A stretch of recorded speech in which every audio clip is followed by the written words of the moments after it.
ملکی ترقی میں خواتین کا کردار نہایت اہمیت کا حامل ہے۔ Army chief general Syed Asim Munir کا دورہ پشاور۔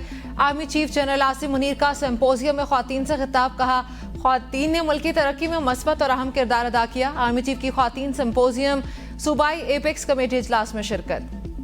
سابق وزیر اعظم نواز شریف کی وطن واپسی کے حوالے سے مریم نواز کی صدارت میں مشاورتی اجلاس۔ رانا ثناء اللہ، جاوید لطیف، مریم اورنگزیب، عطا تارڑ، پرویز رشید، محسن راجہ سمیت دیگر رہنماؤں کی شرکت۔ نواز شریف کی وطن واپسی کی تیاریوں اور انتظامات کا جائزہ لیا گیا۔ مسلم لیگ نون کے ٹکٹ ہولڈرز اور تنظیمی عہدیداروں کو ذمہ داریاں سونپ دی گئیں۔ الیکشن کمیشن نے عام انتخابات کے لیے ابتدائی حلقہ بندیوں کی منظوری دے دی۔ کراچی کی 3 صوبائی اور 1 قومی اسمبلی نشست میں اضافہ۔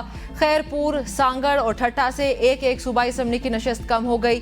شکارپور کی 1 قومی اسمبلی نشست میں کشمور کی آبادی شامل۔ ابتدائی حلقہ بندیوں پر اعتراضات اور تجاویز کل سے دائر ہو سکیں گی۔ الیکشن کمیشن 28 اکتوبر سے 26 نومبر تک تجاویز اور اعتراضات نمٹائے گا۔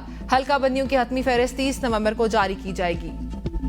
چیئرمین پی ٹی آئی کو اڈیالہ جیل میں بی کلاس دے دی گئی۔ سابق وزیر اعظم کو اڈیالہ جیل کے سرکل 4 کے سیل ای میں منتقل کر دیا گیا۔ Adiala jail circle 4 A, B, C, D اور ای سیل پر مشتمل ہے۔ سابق وزیر اعظم شاہد خاقان عباسی، پرویز الہی اور علی وزیر سرکل 4 میں قید رہ چکے ہیں۔